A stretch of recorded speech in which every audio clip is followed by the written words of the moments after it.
Hey guys, what's up? Once again, it is MP4Podcast.com bringing you guys some of the most interesting video game news that you guys really do need to know about. First off, I want to say sorry.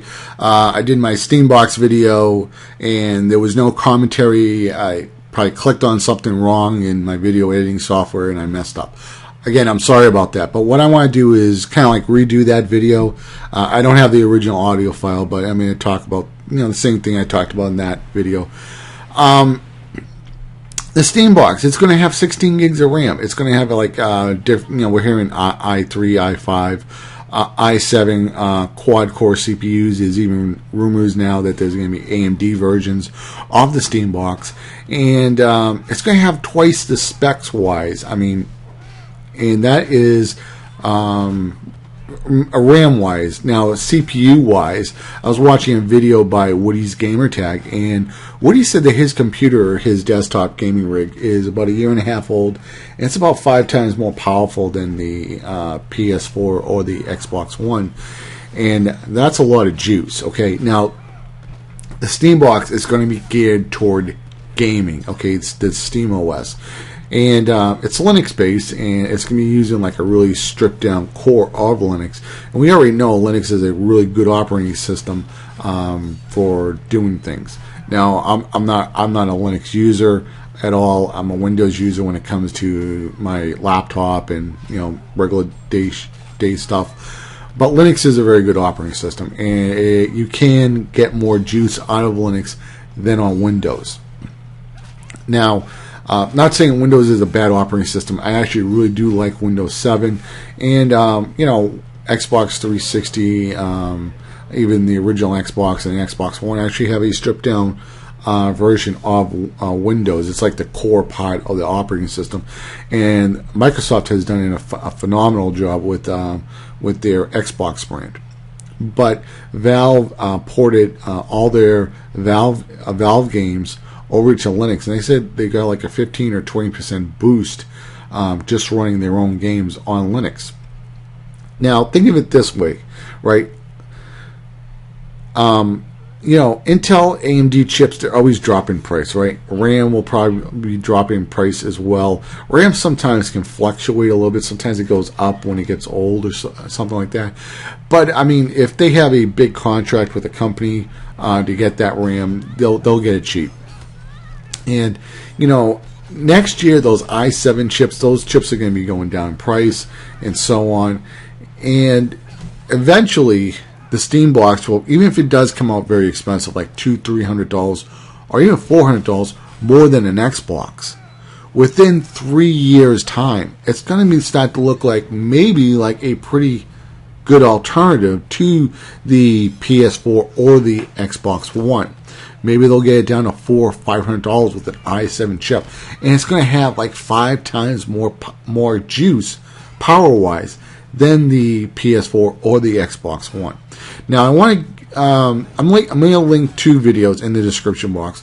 One, I'm going to try to find the Woody's Gamertag video where he talks about the Steambox, and this old video of Splinter Cell Chaos Theory. All right, this was the 3rd Splinter Cell that came out for the original Xbox. All right, the original Xbox.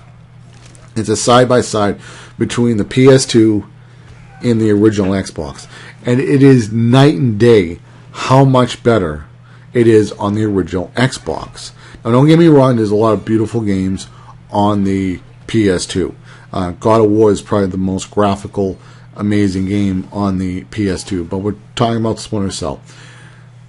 The original Xbox had, I think, 64 megs of RAM.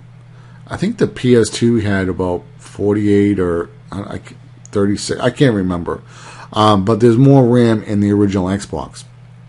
The CPU in the PS2 is 300 megahertz, I believe. The CPU in the original Xbox, I think it's around 700 or closest. Maybe it was 677 or something like that.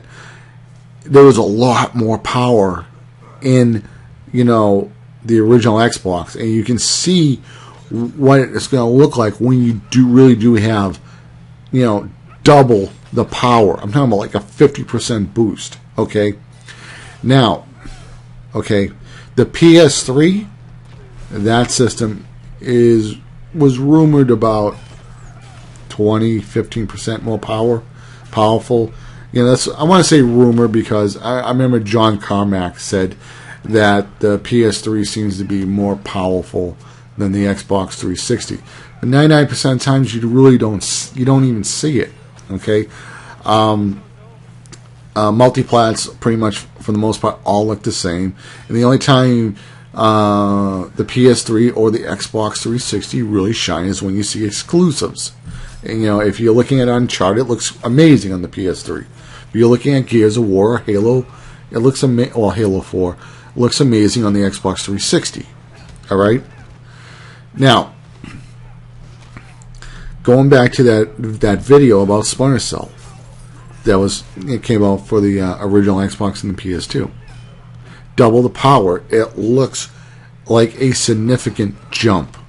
Like it looks next generation compared to the PS2 version.